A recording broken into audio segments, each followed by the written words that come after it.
Thanks for watching the video podcast. And, of course, if you become a member on theyoungturks.com, you can get the whole 3-hour show. Plus an uncensored post-game show. Those are fun. Young Turks. Back on the Young Turks. All right, you're not going to be surprised to find out that I have more on financial reform. There's a really funny story about how the bankers have decided that they don't want it. Really? I didn't see that coming. So that'll be later in the program. But I want to do other topics now. And a perfect theme that we're going to build today is one that you're familiar with. Republicans have lost their minds. There was a recent article about that in one of the papers. And they're like, yeah, have they gone a little mad? Perhaps we should not take their points as seriously as we have been. They don't seem to be very constructive. And it looks like they're not really telling the truth on things like the bailout fund, etc. And it seems like the left is challenging Obama a lot better than the right is. As I'm reading the article, I always feel the same way about those kind of articles. One is, I feel, of course, we've been telling you this for so long. But the other thing that I feel is, oh, good, thank God, somebody finally noticed, the most obvious thing in the world. And then there was another article in Time magazine about CNN and what they should do, because their ratings are in disastrous shape. So the question is, which way should they go, right? And should they get more opinionated? Should they try to remain neutral, et cetera, et cetera? And the guy, again, made the point that I think is blindingly obvious. He's like, how about instead of going towards the left or going towards the right or staying in the middle, why don't you actually cover the news? Why don't you cover the things that are true?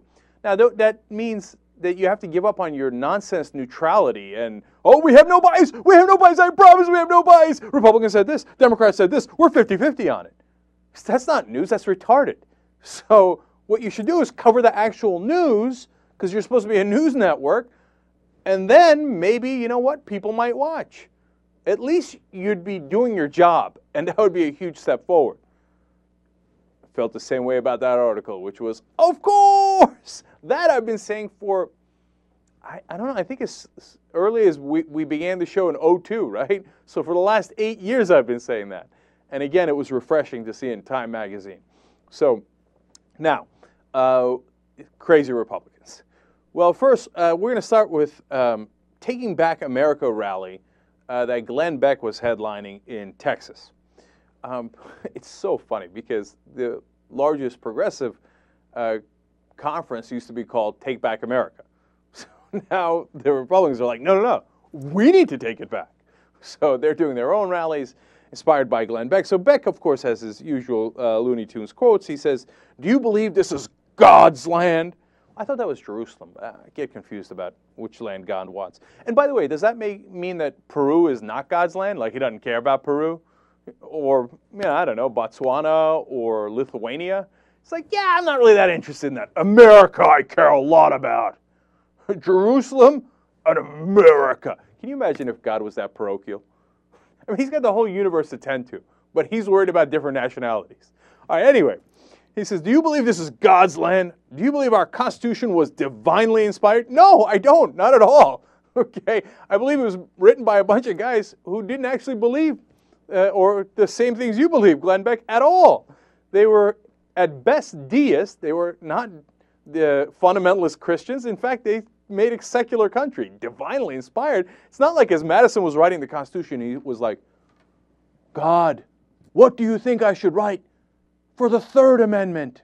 Okay, write it down. No, he wrote it as a rationalist, as a secular rationalist. All right, continuing, he said, Beck says, why do you believe those things?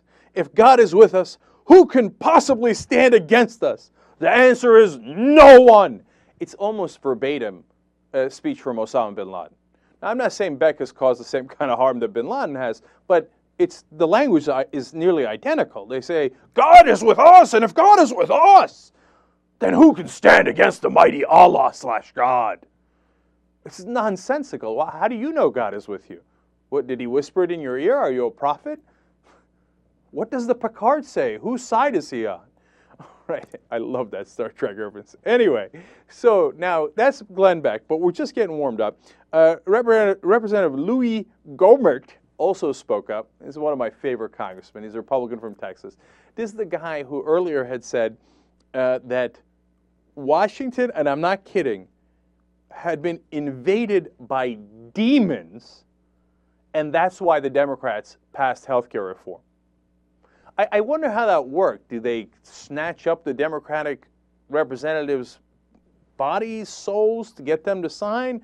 But the Democrats were already in favor of it. So whose did they snatch? The parliamentarian that allowed them to do reconciliation? Where did the demons go, and what did they do? I mean, seriously, these people are United States congressmen, and they're absolutely cuckoo for Cocoa Puffs. They think, oh my God, here comes the demons. Oh no, of course healthcare reform passed, demons came by. All right, now, so those are the caliber of people speaking, but we're going to go today to Representative Leo Berman, who is from Tyler, Texas, and of course he's a Republican. He's a state representative, and he's got a unique idea on God and Obama as well. He says, quote, "I believe that Barack Obama is God's punishment on us today. But in 2012, we're going to make Obama a one-term president." Well, that's interesting. Did God decide to do just like a 4-year plague upon the land and decide to pull it back? And if so, and you're having conversations with him and he says you're going to win in 2012, then take it easy, Hoss. What do you need the rally for? God's already got it preordained. I mean, are you trying to convince God with your Take Back America rally? God's plague upon us. God's punishment on us.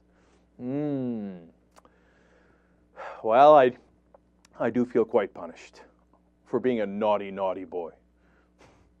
By the way, if God actually punished us at all, he might have done that in 2008 when we had that financial collapse that caused 10% unemployment and nearly destroyed the worldwide economy. That was kind of cataclysmic. And who was president back then? Oh, right, George W. Bush.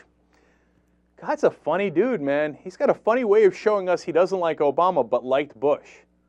Curious. I can't wait to hear back from Representative Berman on his thoughts on that. And Louis Gohmert and the demons. Okay, so that's one clown, Republican clown. Now, here's another guy. Now, this is not so much a Republican as a lobbyist, but these days, who can tell the difference? One of the top, in fact, the spokesman for the National Mining Association, Luke Popovich, said that President Obama is an invader of coal country. Okay, so now you have to understand something before I tell you what the quote here is. Obama has been incredibly lax in coal mining. He's pushed for quote-unquote clean coal, which makes no sense. It's like pushing for fast turtles. There's no such thing as clean coal. A lot of people would characterize that as a complete sellout to the industry.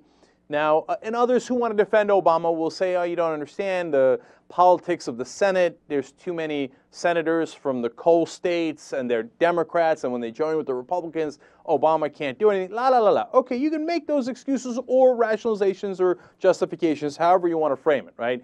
But Obama has not been anti-coal at all. And any kind of limit on carbon pollution, and it is a weak limit if it exists at all, will begin at best in 2011, right?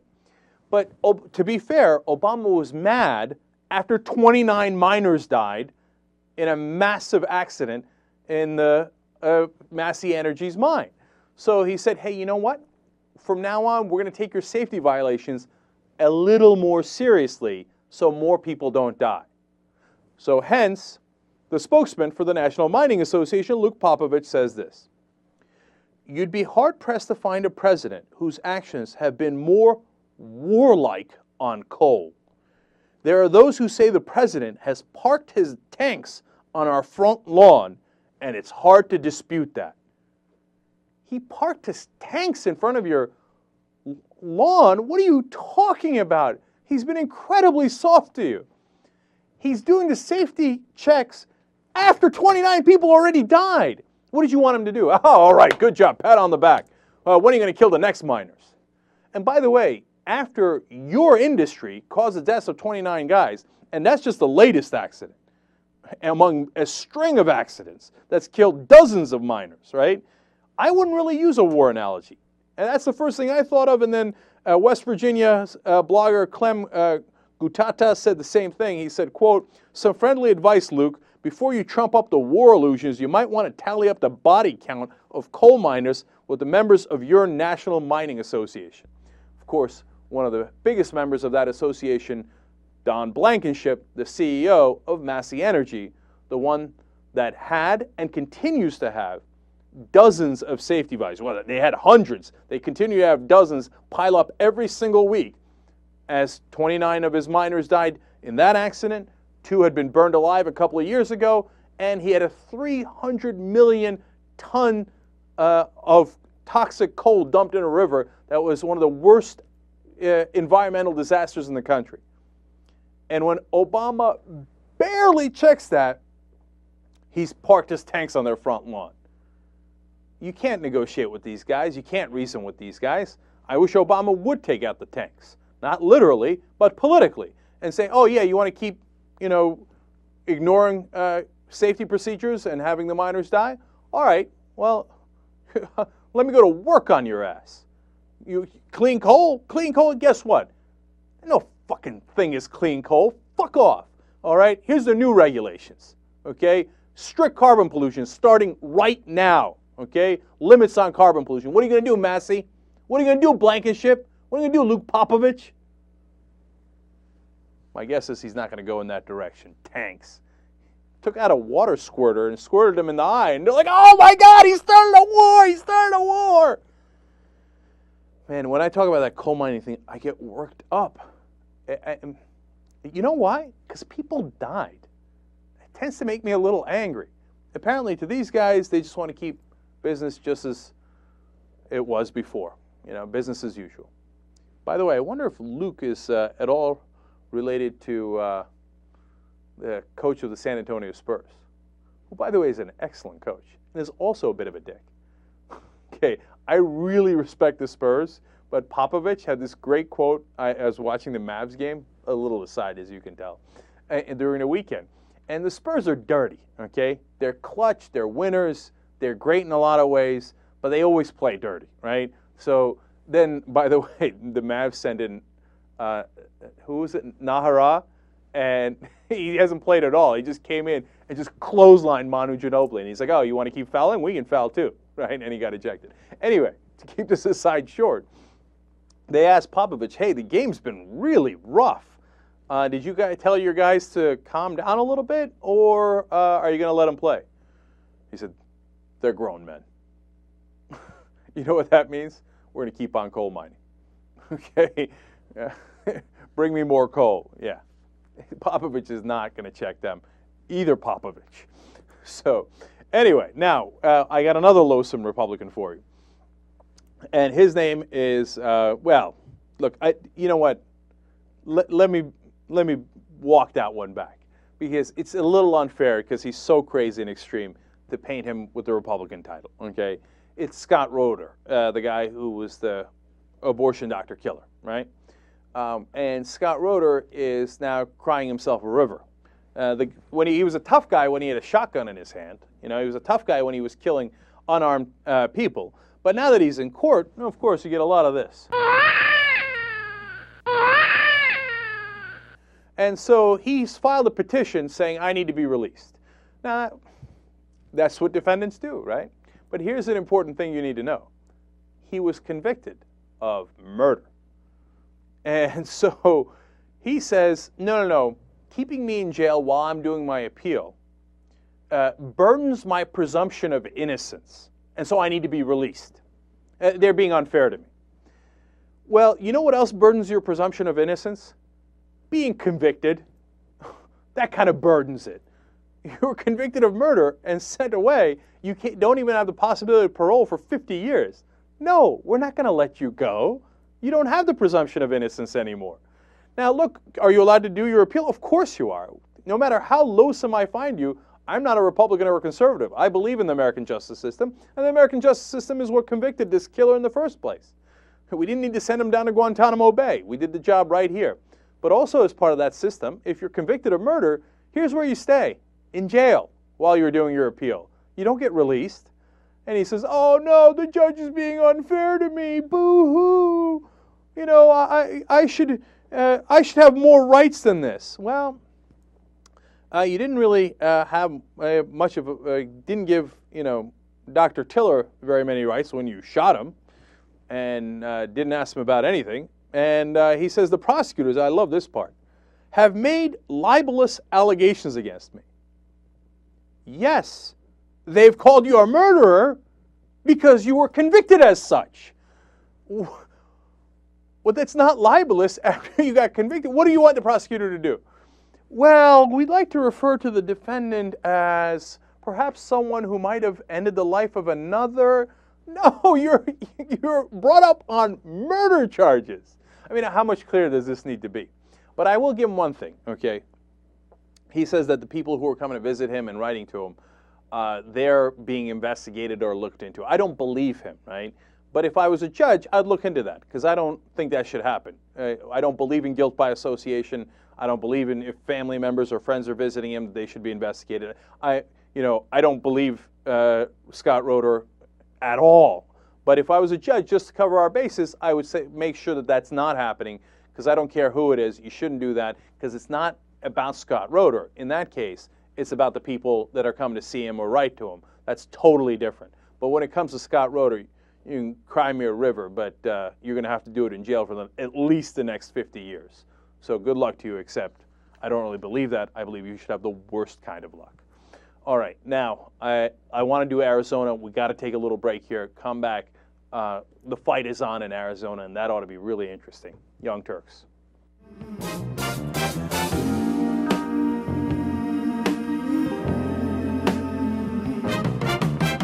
Back on the Young Turks.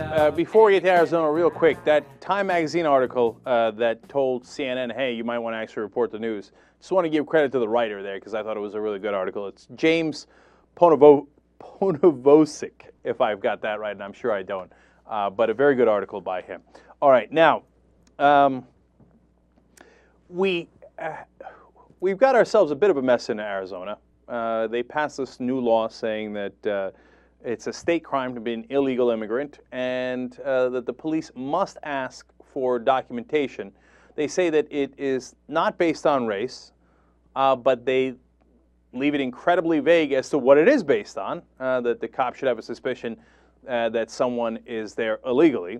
Now, will they wind up asking more Mexican Americans? Of course. I mean, you'd have to defy reality to say that that's not going to happen, right? Now, the other problem is that cops are mandated to do this. If they don't, they can get sued. That's an enormous problem right there. Now, I'm a guy who's a little split on this. I think it's not unreasonable to say, hey, if you don't have documentation, well, that's an issue, and that could possibly be a crime, right? But I can't have them pulling people over based on nothing. But if you got somebody that's in custody, and it turns out they don't have papers, and you want to make that a crime, okay, then I think that's a more reasonable conversation to have, right? So now, but don't worry, Republicans assure us that nobody will get pulled over, don't worry. Bill Kristol is on Fox News, and he tells us that it'll only happen a couple of times, that we shouldn't be too concerned. Let's go to clip number 5. Before we get to the politics, I want to go back to the merits of it, Bill, and the claim from critics that it institutionalizes racial profiling on a number of areas. The Supremacy Clause, Article 1 of the Constitution, which gives you can see I've done a little studying up on this, so I thought I might as well get it out, which gives the federal government control over immigration, and also the 14th Amendment on reasonable search and seizure. Does it violate the Constitution? I doubt that it violates the Constitution. If it does, it's a matter of federal preemption as against state law. I don't think it violates anyone's civil rights. And I think, look, I'm a liberal on immigration. I supported the Bush-McCain proposals in 2006. Took a lot of grief from some of our conservative friends on this. I have actually read this bill. It is not draconian. it is not going to lead to major civil rights violations. Will a few people get stopped, perhaps, because some policeman has reasonable suspicion that a person's illegal? Will he be stopped, perhaps, on the street and asked to provide his driver's license? Yes. That is the huge, horrible civil rights violation that's going to occur 5 times or 8 times or 13 times in Arizona. Meanwhile, Arizona has almost 500,000 illegal immigrants. There are huge burdens on the hospitals and crimes being committed near the border, and it's not unreasonable for Arizona to do this. Okay, that's great. Oh, it'll only happen 5 or 8 or 13 times. It's not a big deal. And is that the big civil rights violation? Your Mexican ass got pulled over. So what? Imagine if you dragged Bill Kristol's ass to jail based on his ethnicity. And if you said, hey, look, we're just checking Jews. It's not a big deal, okay? If you can show me your papers, then you can get out of jail. How do you think Bill Kristol would react to that? Oh, come on, Bill. We only did it 5 or 8 or 13 times. Trust us. It won't get out of hand. My guess is he wouldn't take too kindly to that. So, now, has it happened? Instantly. Get a load of the local news report in Arizona. Clip number 6. Patty, the husband is a commercial truck driver. He was pulled over this morning, as he says, at Val Vista and the 202 at a weight scale check stop. He was then asked to show his documents. He handed over his commercial vehicle's driver's license and provided a social security number. But apparently, according to him, that wasn't enough. And then he came back and he said, well, I need your birth certificate. And then I said, it's in my house. And that's when Abden says officers handcuffed him, placing him in a van, transporting him here to the Immigration and Customs Enforcement building in Phoenix off Central Avenue. I can't even imagine what he felt being put in a vehicle and people watching, like he was some type of criminal. His wife Jackie says she was contacted and told to retrieve Abden's birth certificate. She asked the agent why her husband had been detained and was told, because he didn't answer the questions correctly. He stated that, you know, his mother is in Mexico currently. That's where she lives. And I asked him, you know, is it a crime for his mother to be in Mexico? And he said that it's not, but he just thought it would be suspicious. And so she left work, drove an hour back to Maricopa, where she retrieved his and her documents just in case, showing us Abden was born in Fresno, California. Within about 90 minutes of the time she walked up to the building, Abden was released. Relieved to be out of that building, the two of them still remain baffled at the encounter. I don't think it's correct if I have to take my birth certificate with me all the times. I don't think that that's correct, you know. And, you know, we can be stopped at any time, and we have to show, you know, bring the certificates with us and so forth. You know, it doesn't feel like it's a good way of life to live with fear, you know, being stopped. Even if we are okay, that we are legal here, we still have to carry our documents around with. Now, what do we tell you? I said my number one concern was, when do they ask for the documents? If they ask you for your birth certificate, right now, who among you has your birth certificate on you? My guess is 0% of you. The next time you go to the local supermarket, who's going to take their birth certificate with them? My guess is 0.0005% because some of you saw this story. Okay? Who carries that around? Nobody carries that around. And the only other thing they had was his mom's in Mexico. So if my mom goes on vacation, I'm a suspect? Okay, so if she goes to Turkey or if she goes to France, what, all of a sudden round me up because I don't carry my birth certificate around with me? That's crazy. No. Like I said, somebody's arrested for something else and you say, hey, bring in your papers to show that you're legal. Okay, then we're having a conversation. But you can't pull over every Mexican in Arizona on the suspicion that they're Mexican. No, this is crazy. And of course, now a lot of rallies in Arizona. Representative Luis Gutierrez is there. Raul Grijalva is leading the charge on this, as he has on many issues. Now, one of the, in my mind, one of the best congressmen there are in the U.S. now. And people are, defying these orders. Grijalva was ready to get arrested, saying, I don't have my papers. What are you going to do, arrest me? Okay, I don't have them on me. Go ahead. And I love that kind of civil disobedience. I love the signs that I'm seeing in Arizona. Now, of course, Jesus, you got that car? But I also, of course, there's also some unfortunate things going on in Arizona, too. including some guy who smeared refried beans in the shape of a swastika on the state's capitol's windows. I don't know which side he's on, but I'm disturbed by it either way. Let's not go in that direction. But out of all the different signs, this one was my favorite on the car. I'm Mexican. Pull me over. I love that. Everybody should put that in their car. I'm going to put that on my car. I'm not even Mexican. Okay. And then finally, the guy I loved also was Bill Baker. Now, he's not on my side. He likes the bill, and he thinks that, you should have to show your papers if you're not white. No, he says, if you're not an American citizen. How does he know if you are or not? He doesn't, right? But now, why do I like Bill Baker? He left his job early at lunch to make some extra bucks by going to the pro-immigrant rally and selling American and Mexican flags.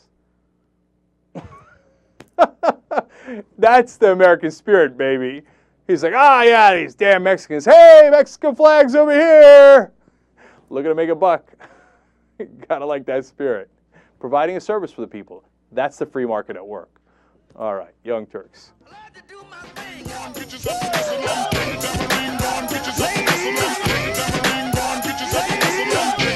Back on the Young Turks. Anna is a woman. She's joining us now. We have a fun hour ahead for you guys. We got a boob quake going on. Next segment, founder of Boob Quake joins us live on TYT. Get ready to blow it out. Probably shouldn't have used those words. Okay. Anyway, she's in for a grilling. Okay. So I want to know why she caused that earthquake in Taiwan. But that's in the next segment. In the post game, by the way, before I forget, let me tell you, we're going to discuss Peter Buffett and whether it makes any kind of sense to not get that money from Warren Buffett. That's his son that we interviewed in the last hour. I'll tell you what I would do instead, but maybe I wouldn't do anything else instead. But we'll have that conversation because I think that's a fascinating conversation. I mentioned my friend Bohr there. He's ripping his hair out watching that as my guest. He's like, no, take the money. You're crazy, take it.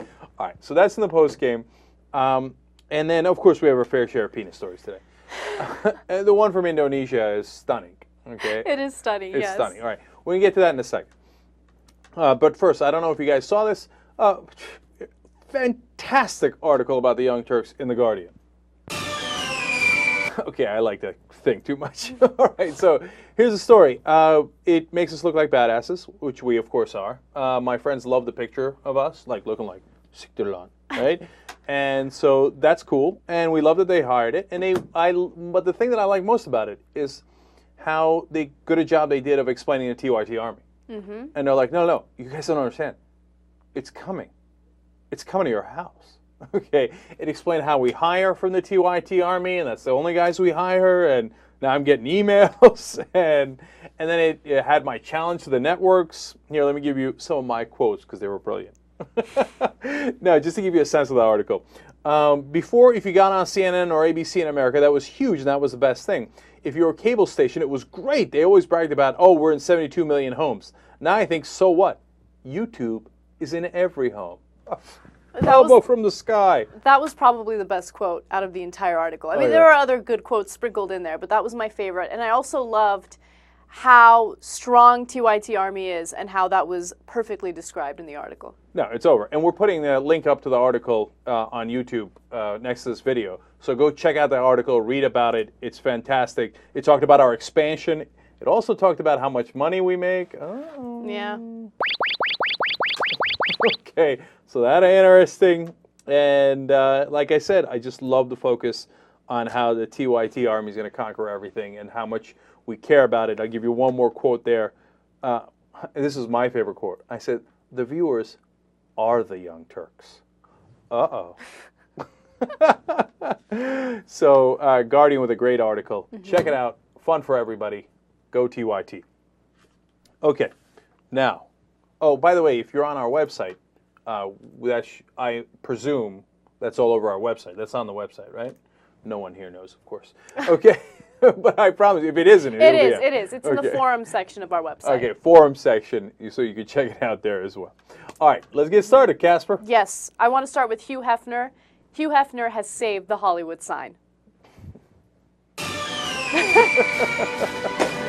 But he really has. He really has. Hugh Hefner donated the last $900,000 necessary to save the Hollywood sign from development, okay? There was supposed to be condominiums built around the Hollywood sign, which of course would ruin the view that most of us have of the Hollywood sign.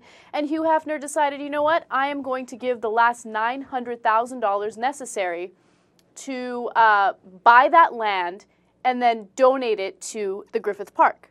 Yeah, it's fantastic. God bless his heart. I knew porn was good for something. And he said, look, growing up, the Hollywood sign was part of our of lore. You know, that's what inspired so many people, including me, he said. And it's the Eiffel Tower of Los Angeles, and it is. And it's a great landmark, and I love that he saved it. Now, a lot of people did. Spielberg, Tom Hanks, etc. They all contributed. They raised $12.5 million overall. And you got to give credit to the guys who bought it from Howard Hughes' estate in 2002. They grabbed it. They made a good deal for themselves. They were going to build condos. They said, all right, look, if you don't want us to build the condos, give us the money. Hey, that's capitalism, baby. So they were smart in doing that, and I love that these guys chipped in to save it. And it's not just for us because we like this sign, too, but it's part of American culture. Yeah, I agree. And it would have been ugly to see, like, high-rises in front of the sign, and then you can't see the sign. That would have been crazy, right? Yeah, I can't wait to hike around that thing. It's going to be great. Right. And you know what? I think it's smart on Hugh Hefner's part, too. I'm not kidding. It makes me want to buy a Playboy. I buy it for the articles and because they contribute to the right causes. Plus the titties. But at this point, who buys Playboy for the titties? I mean, come on. Go online. What are you, crazy? You're going to see 100 times more than that. But anyway, God bless Hugh Hefner for doing the right thing here. And you know, I don't know if you saw a review, real quick, of the movie about, who's the rocker? God, I'm really blanking on this. The one we just did, The Runaways, okay, with Joan Jett, right? And they have a clip in there from, like, the 1970s. And the Hollywood sign is, like, ripped to shreds, and it's in terrible shape. For those of you who don't remember, that's how it was. It had fallen apart, right?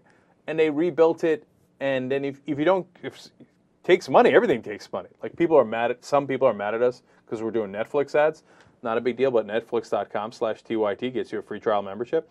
No, but seriously, I'm like, well, what do you want us to run the show on? On raspberries and rainbows? Right. Right? It's crazy. So, and it takes money to preserve the sign, and they rebuilt it, and it looks great, etc. So, okay, I don't know. I'm obsessed with this. So It's a good day in Los Angeles. it is. Yeah. God bless. Absolutely. All right, let's do a story out of China. Go. USA Today did this really great piece about how demographers are looking at the implications of China's one-child rule. And we've talked about this before, but a lot of politicians in China are now starting to get worried that this whole one-child rule is going to negatively affect China in the long run. Okay, so 3 things I got out of this article. First of all, there will be too few young people to take care of the elderly people in China in about 10 years. Yeah, that's a great point. You know, as they were doing the one-child policy, it worked in limiting the population, so that's the great upside.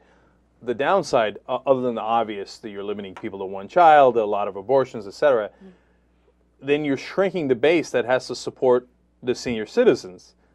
Oops, that was kind of a mistake. That's why you don't mess with nature like that. So that could have disastrous consequences as the younger generation gets more and more burdened in China. Right. China's population will also peak to 1.4 billion in 2026. After that, it will decline. That's another fascinating thing. And they say by the end of the century, it might decline all the way down to 750 million people. That's, you know, significantly less than what it is right now. So the way the population works is fascinating. And so the Chinese government can hang the mission accomplished banner. It's accomplished a little too well.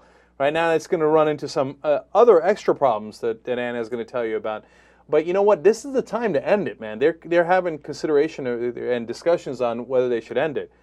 They should have ended it, I think, a while back. But right now, go, end it. Let them have kids.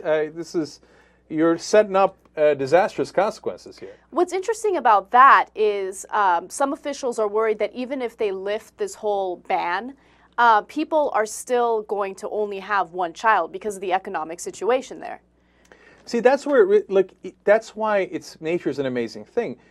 That's a trend happening all over the world, and now specifically in a lot of the Asian countries, where they realize it no longer makes economic sense to have a lot of kids. Back in the day, it did. First of all, you had a lot of kids who died in the pregnancy or during birth, etc.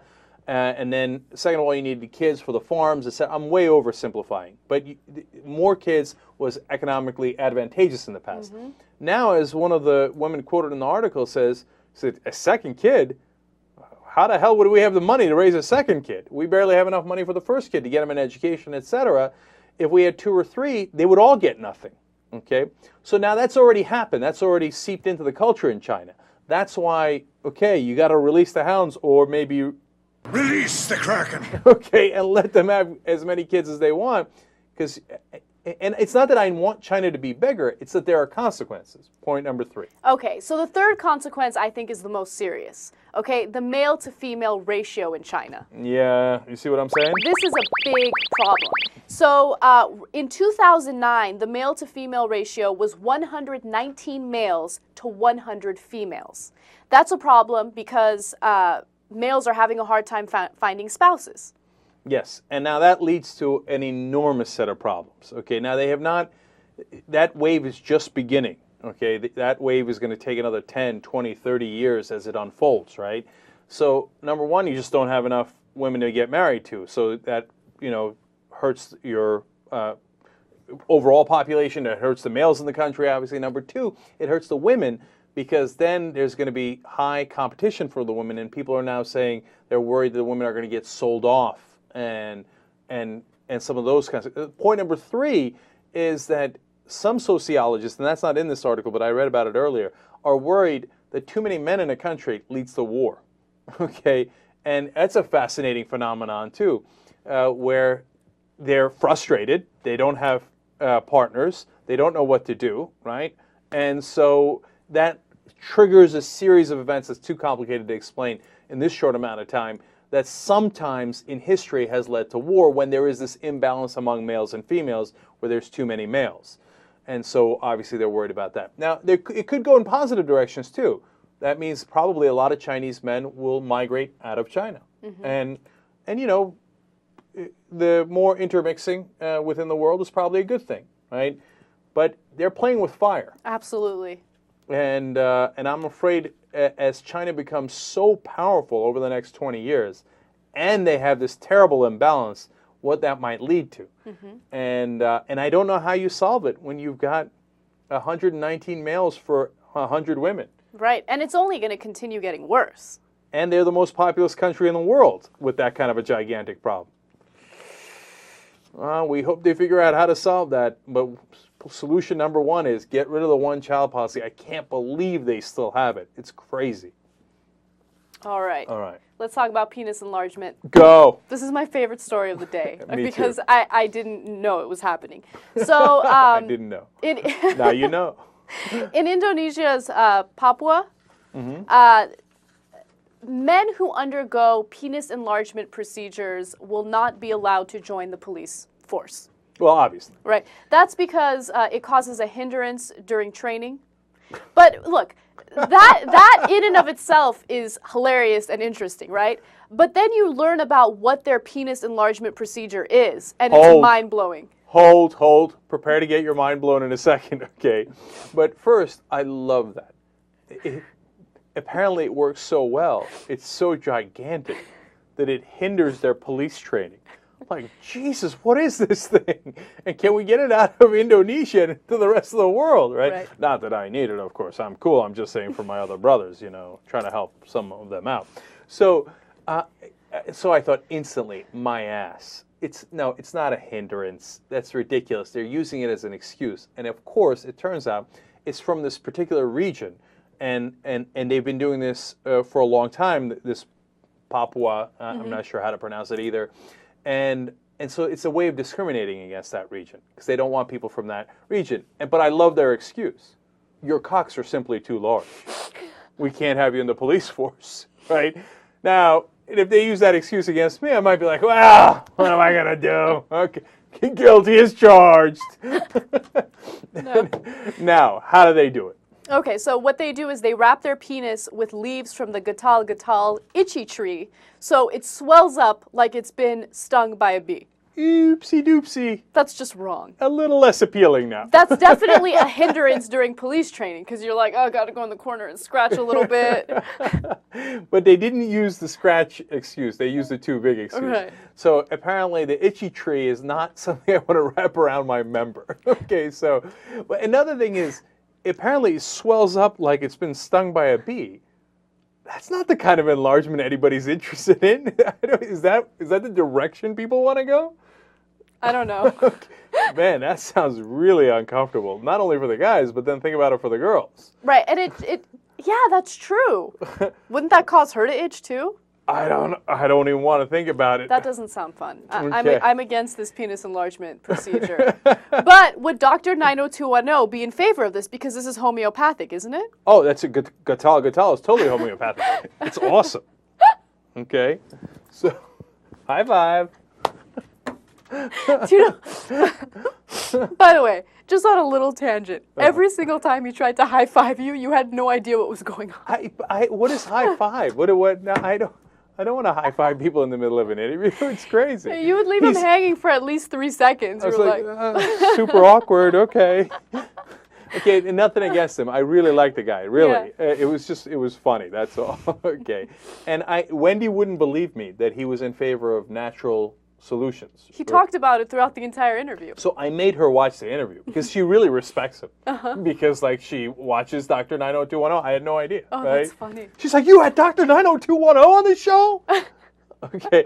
I think of the guests she's been most impressed with. She's like, yeah, Greenspan, John Kerry, Ted Kennedy, who cares, right? She's like, Dr. 90210. Rich Dad, Poor Dad. Do you remember? Oh, yeah. Yeah. Kawasaki. Yeah. She was like, holy cow, why didn't you tell me? And then today, Peter Buffett. She's like, she was excited about that? Yeah, she was totally excited about Peter Buffett. Anyway, so I made her watch the interview, which she wanted to watch anyway. And she's like, yeah, he does seem a little into these natural products. She's like, man, what is he, trying to sell them or something? Okay. Anyway, so that's your penis enlargement story for the day. But we're not done with penis stories. We got more coming up a little later. But when we come back, the founder of Boobquake on TYT.